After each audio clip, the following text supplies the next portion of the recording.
দৈত্য দানব বিভিন্ন রকম প্রতিকৃতি মূর্তি এনে হচ্ছে আমরা এখানে বোঝাই করে দিচ্ছি। এটাই কি হচ্ছে আমাদের পহেলা বৈশাখের প্রতিপাদ্য বিষয় ছিল। এটা হচ্ছে একটা নির্মল আনন্দের একটা বাঙালির উৎসব, যেটা যুগ যুগ ধরে হচ্ছে মানে আগে হচ্ছে মানুষ ভেতরে লালন করতো, আর এখন হচ্ছে পাবলিকলি আমরা গত কয়েক বছর যাবত এটা আমরা সবাই উদযাপন করছি।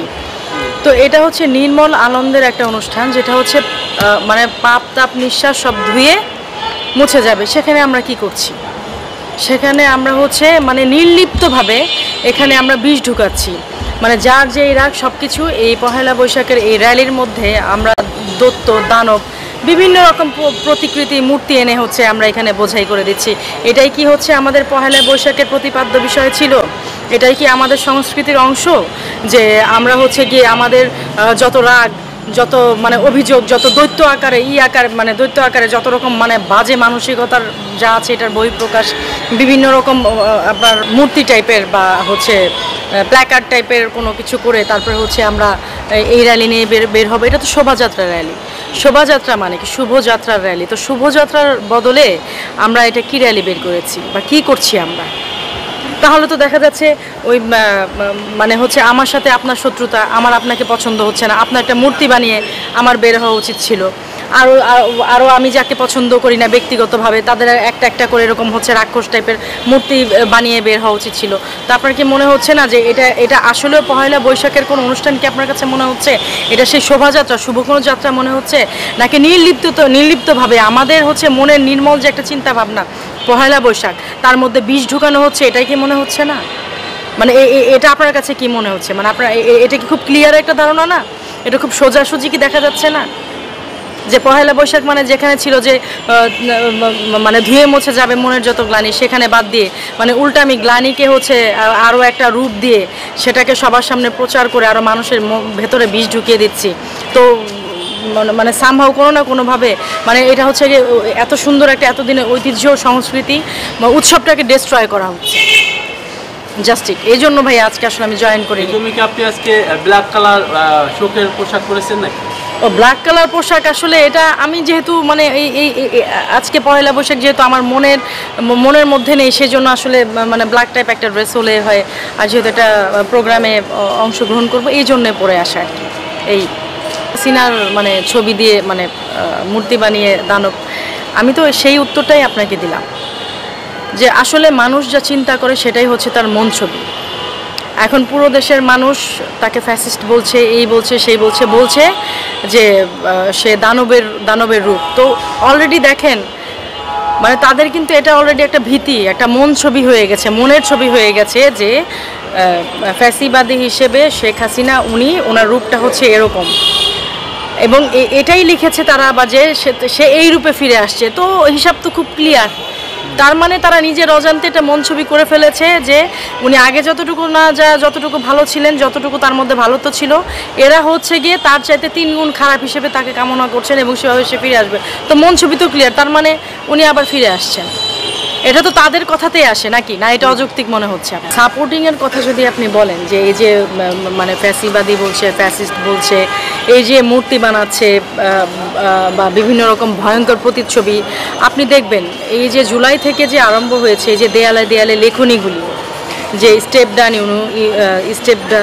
Down Sheikh Hasina, step down রক্তখোর, এই যে মানে এগুলি যে মানে বিভিন্ন দেয়ালে দিলে বিভিন্ন জায়গায় আপনি যতগুলি বাংলাদেশের আপনার স্কুল পড়ুয়া যেসব ছেলেপেলে আছে আরও যারা আছে প্রত্যেকে মিলে এই যে দেয়ালে দিলে লেখনী দিয়ে ছবি এঁকে তাকে অপমান করা। তারপর হচ্ছে ঢাকা ইউনিভার্সিটিতে, যেখানে বিদ্যাপীঠ বলি আমরা, ঢাকা ইউনিভার্সিটির মতো একটা জায়গা, সারা ওয়ার্ল্ডে যদি আপনি বিদ্যাপীঠ হিসেবে একটা করে আপনার কি বলে একটা করে ইম্পর্টেন্ট কোনো বিশ্ববিদ্যালয় যেমন হার্ভার্ড আমরা চিনি, সেরকম হচ্ছে ঢাকা ইউনিভার্সিটি অফ ঢাকা।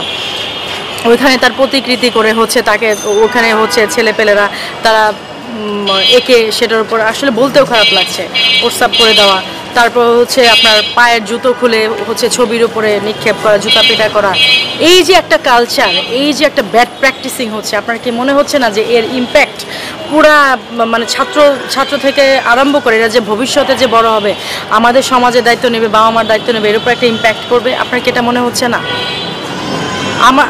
আমার তো মনে হচ্ছে এই যে এইভাবে করে এই যে বড়দের অশ্রদ্ধা করা, অসম্মান করা, এই যে একটা ব্যাড প্র্যাকটিসিং, এটা তো পারিবারিকভাবে মানে পুরো পরিবেশ, পুরো দেশকে দূষিত করে দিবে। এই জন্য যে এরা একটা দেশের প্রধানমন্ত্রী, সে যেভাবেই হোক, সে তাকে ফ্যাসিবাদী, ফ্যাসিস্ট এরা বানিয়েছে, থাক মুখের কথা পর্যন্ত সেটাকে না রেখে এই যে তারা জুতা পেটা করা, তার ছবি আর্ট করে সে প্রতিকৃতির উপরে হচ্ছে প্রস্তাব করে দেওয়া, জুতা পেটা করা। ইভেন হচ্ছে বঙ্গবন্ধু শেখ মুজিবুর রহমানের যে স্ট্যাচুগুলি ছিল, যে মোরালগুলি ছিল, সেগুলোকে টেনে হিঁচড়ে নামানো, গলায় জুতার মালা দেওয়া। এর অর্থ কী? Tit for tat. একদিন তারা নিজেরাও পারিবারিকভাবে এইভাবে অপমানিত হবে, এবং যারা করাচ্ছে ঠিক এইভাবে এই দেশের মাটিতে ঠিক সেমভাবে তাদের সাথেও সেটা হবে। এবং আপনি দেখবেন বেয়াদবির চরম সীমানা এখনকার ছেলেপেলেরা পার হয়ে গিয়েছে। যে দেশে শিক্ষক হচ্ছে গুরুজন, শিক্ষককে গলা ধরে টেনে নামিয়ে, শিক্ষককে হেঁচড়িয়ে নামিয়ে, শিক্ষককে আন্দোলন করে অপমানিত করা হয়, এই যে ব্যাড প্র্যাকটিসিংগুলি, এর ইম্প্যাক্ট কি ফ্যামিলিতে পড়বে না? এইভাবেই যদি চলতে থাকে, আজকে রাস্তাঘাটে দেখবেন এই ডিএমপি পুলিশের সাথে বিভিন্ন ছেলেপেলেরা হচ্ছে গিয়ে ইয়ে করে, আপনার ট্রাফিকের দায়িত্ব পালন করছে। এদের বেশিরভাগই অভদ্রর মতো আচরণ করে, বেশিরভাগই হচ্ছে রিক্সাওয়ালাদের সাথে বাজে ব্যবহার করে, চোখ রাঙিয়ে কথা বলে, এবং এরা ওয়ান কাইন্ড অফ পাওয়ারিজমের একটা প্র্যাকটিসিং তাদের মধ্যে। তো এই যে ব্যাড প্র্যাকটিস, অসুবিধা নেই তো, এই ব্যাড প্র্যাকটিসের মাধ্যমে হচ্ছে গিয়ে এই দেশে তো বৃদ্ধাশ্রমের একটা প্রচলন ছিল, যে বাবা মাকে বৃদ্ধাশ্রমে রাখার প্রচলন, এখন সেটাও থাকবে না। এখন কি হবে জানেন?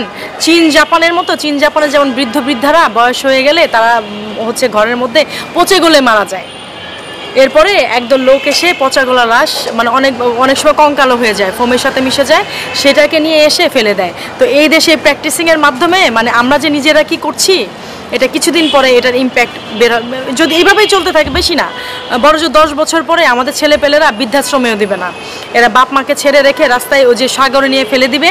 আর তা না হলে কি করবে, ওই যে আমরা যখন বয়স হবে, বৃদ্ধ হব, বা এখন যারা যে প্রজন্ম, এই প্রজন্মকে উস্কে দিচ্ছে, তারা হচ্ছে গিয়ে ওই দেখা যাবে যে ওই আইনের একটা কোঠা থাকবে, কোনো একটা ধারা থাকবে যে আমাকে আমার ছেলে পেলে কেউ দেখছে না, আমি হচ্ছে এখন অবাঞ্ছিত হয়ে গেছি ফ্যামিলিতে, আমাকে আত্মহত্যা করার জন্য তোমরা হচ্ছে রায় দাও।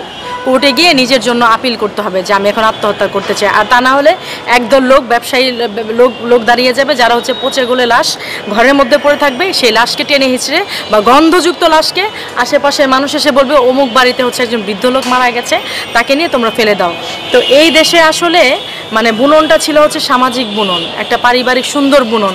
সারা পৃথিবীতে বাঙালি হচ্ছে গিয়ে আপনি আতিথেয়তা বলেন, অটুট বন্ধন বলেন, ধার্মিকতা বলেন, সব কিছুতে এগিয়ে ছিল, ফার্স্ট ছিলাম হচ্ছে আমরা।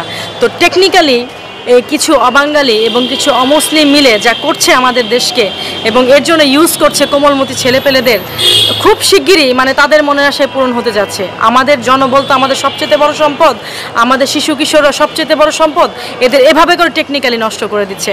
তো এর চাইতে বেশি কিছু আর আসলে আমার মনে হয় না, মানে মানুষকে নর্মাল সেন্সে বোঝানোর জন্য আমার মনে হয় না আর কিছু বলা দরকার আছে ভাইয়া।